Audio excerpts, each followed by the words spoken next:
In this video, we're going to be looking at how, why, and when we can use parallel processing in our productions.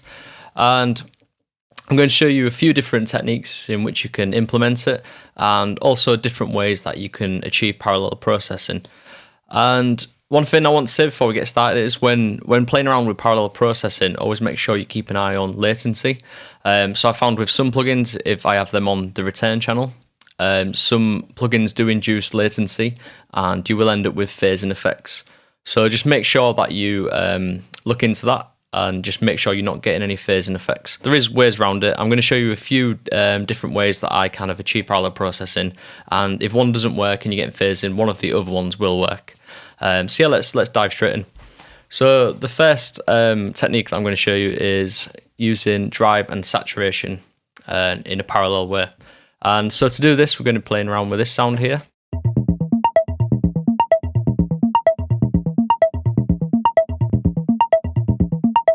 So that's taken from the Audiotent Maze pack, which is a really, really cool pack full of really nice little arpeggiated kind of synth sounds and stuff like that. And we're also going to be using FabFilter Saturn.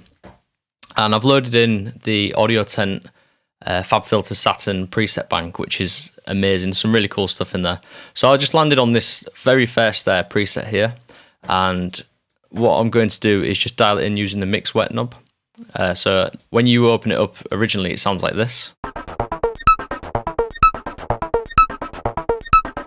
That's really cool, but I want to keep some of the original sound, and that is the whole idea of parallel processing, is the fact that you want to keep some of the things that are nice about the original sound without obliterating the original sound and losing all of that kind of original content.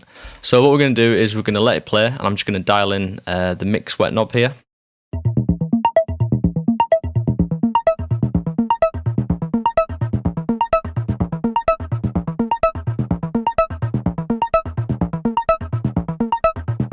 So about 34% sits really well for me there. And I'll go back to 100% so you can hear the difference and you can see why it is quite nice to work with parallel processing.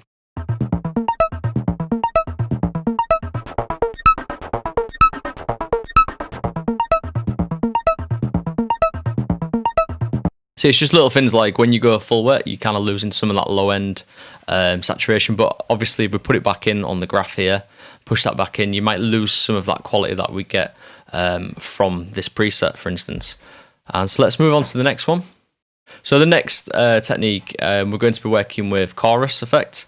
And instead of using the dry wet knob on the Tal Chorus LX here, I'm just going to show you a different way in which you can do it. So we're going to set up an audio effects rack, and if you set up one of the channels as dry, and then you right click and go to create chain. So I'll just do that again to show you, and then you'll label that chorus and stick the Tal Chorus in there and set this to full wet. So it's a full wet signal on this channel here, and then all you do is just use the volume slider here to dial in some of the chorus. So we'll do that now.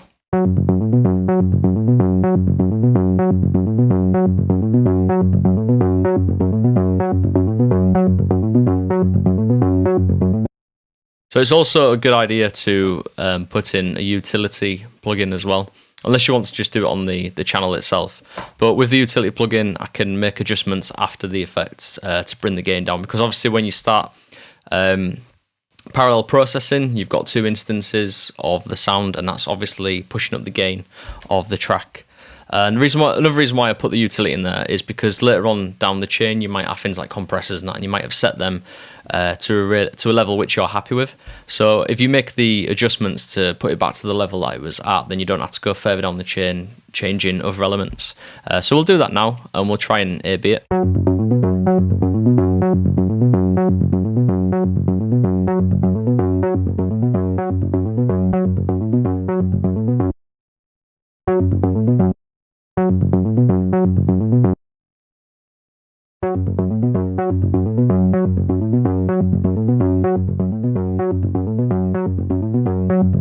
Yeah, so maybe like a dB or two gain reduction. Next, I want to show you New York compression. So this is classic technique used by mixers to add parallel compression to drums. And basically, you smash the hell out of the drums And instead of just dealing with the full wet signal, you dial it in, so you're not losing all of the transients and the punch of the original sound, but what you're getting out of it is you're adding in the grit and the sustain from the compression. So let's go ahead and do that, and I'll just quickly show you the loop before we do that. So it's just the drum loop taken from the Aurora pack.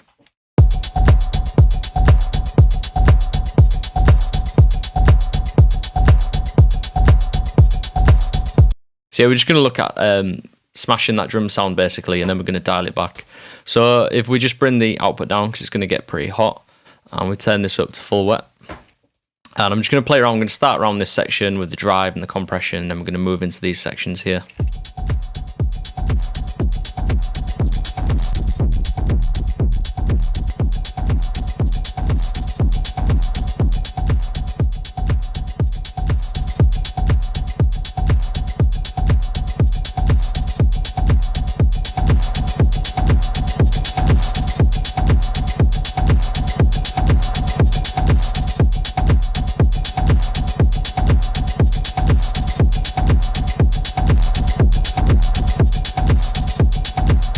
So I kind of like it about there, and I'm just going to level match it. So if we go to dry,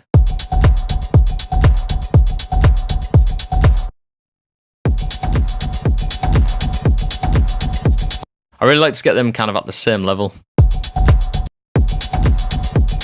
or perceived level, because obviously when you smash stuff, the actual volume comes down quite a lot, even though it sounds louder, but you just do it by ear, so it's like you want to get the match perceived volume. And so we're just going to switch back to dry, and I'm going to kind of start to bring that wet compressed sound in.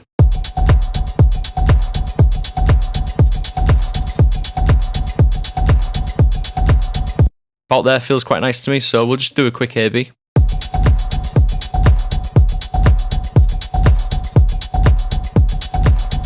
Probably need to add a little bit of gain to that. So again, let's bring up the utility, knock that up a couple of dB. And you can also group these as well. So then you can do an easier A/B test by using the master on off there.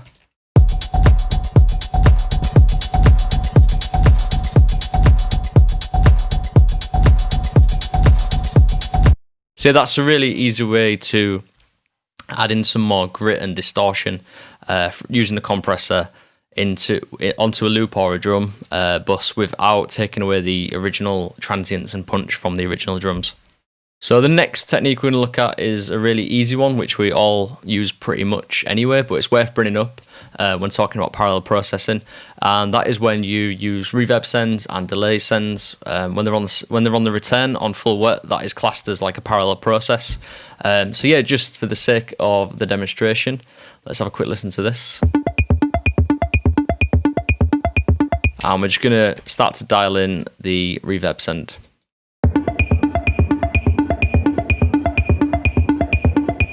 So that's a form of parallel processing. Obviously, a full wet process of that would sound like this. And again, what we're doing there is we're dialing in some of the wet signal, but we're keeping the dry signal intact. And the last one is a really, really fun one. So I had a lot of fun playing around with this. And it was taking what I've shown you in the last 4 examples and kind of stacking those ideas on top of each other to get really creative results. And again, why I like to do this is because you can absolutely smash the hell out of a sound. You can be really creative and just keep piling on effects. But instead of doing it in a serial way, so like one after the other, you're doing it in a parallel way. So you've got the original signal and then you've got all these different layers of different effects underneath. So yeah, let's go ahead and play around with this. I've got another really cool loop from the Maze pack once again. So I'll have a quick listen to this.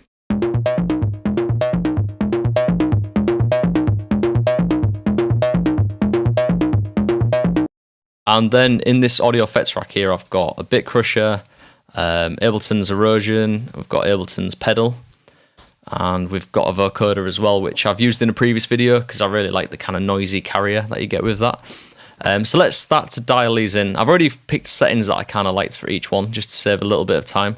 So I'm just going to start to bring in the volume of each one and we can start to layer up and stack this sound. Again, we've got the utility set up because this is going to get a little bit out of hand, and I'll start to nudge that down as we start to bring in the other elements. In fact, I'll nudge it down a little bit now because it is kind of hitting 0 dB.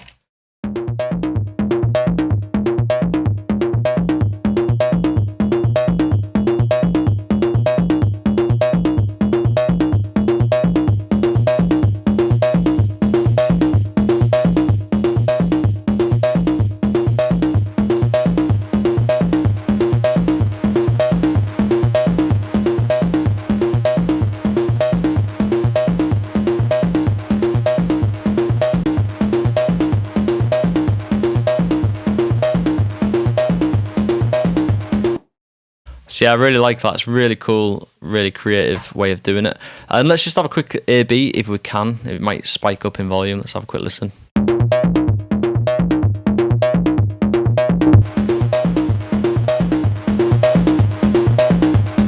So you can really stack on loads of noise and elements and things like that. And you don't have to use what I use there. You can use any kind of plugin and start to stack them and use them in a parallel way. And let's take it a little bit further. Let's add a little bit of delay on there as well.